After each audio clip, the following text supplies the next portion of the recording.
রাসূলুল্লাহ সাল্লাল্লাহু আলাইহি ওয়াসাল্লাম ওযু ও গোসলের পর কখনো কখনো কাপড় দ্বারা শরীর মুছেছেন, আবার কখনো কখনো মুছেননি।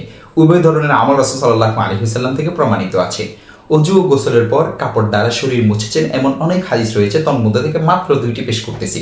এক, সালমান ফারসি রাদিয়াল্লাহু তাআলা আনহু থেকে বর্ণিত, তিনি বলেন, একদা রাসূল সাল্লাল্লাহু আলাইহি ওয়াসাল্লাম ওযু করেন, এরপর তিনি তার গায়ের পশমে জুব্বা উল্টে নিয়ে চেহারা মুছেছেন। দেখতে পারেন সুনানে ইবনে মাজাহ হাদিস নং 468। প্রসিদ্ধ হাদিস গ্রন্থ সুনানে ইবনে মাজার ওযু ও গোসলের পর রুমাল ব্যবহার করা নামক অধ্যায়ে এসেছে, কয়েস বিন সাদ রাদিয়াল্লাহু তাআলা আনহু বলেন, আমাদের কাছে রাসূল সাল্লাল্লাহু আলাইহি ওয়াসাল্লাম আসলেন, আমরা তার জন্য পানির ব্যবস্থা করলাম। তিনি গোসল করলেন, তখন আমরা তাকে হলুদ রঙের একটি চাদর এনে দিলাম। তিনি সেটি গায়ে জড়িয়ে নিলেন, ফলে সেটি শরীরের পানি মোছার জন্য রুমালের কাজ দিল। দেখতে পারেন সুনানে ইবনে মাজাহ হাদিস নং 466, সুনানে আবু দাউদ হাদিস নং 5143।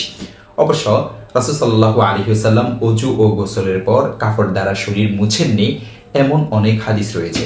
যেমন উম্মুল মুমিনিন মাইমুনা রাদিয়াল্লাহু তাআলা আনহা থেকে বর্ণিত একটি হাদিসে এসেছে, তিনি বলেন, রাসূলুল্লাহ সাল্লাল্লাহু আলাইহি ওয়াসাল্লাম যখন ফরজ গোসল করেছেন তখন শরীর মোছার জন্য একটি কাপড় আমি এনে দিলাম। তিনি তা ফেরত দিলেন এবং শরীরের পানি হাত দ্বারা ঝাড়তে লাগলেন। দেখতে পারেন সহিহ বুখারী হাদিস নং 274।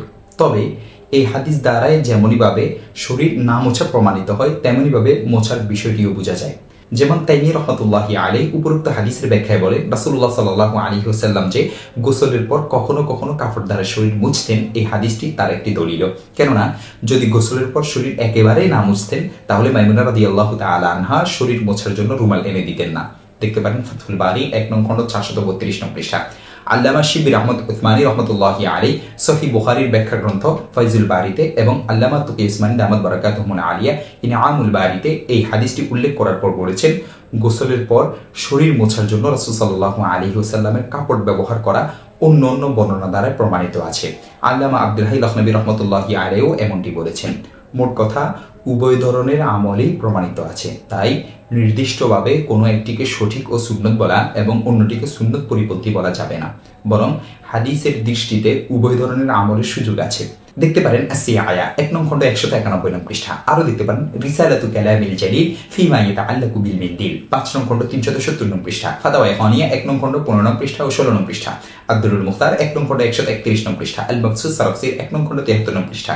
শরহ মুসলিম ইমাম নববীর ১ নং খণ্ড ১৪৭ নং পৃষ্ঠা।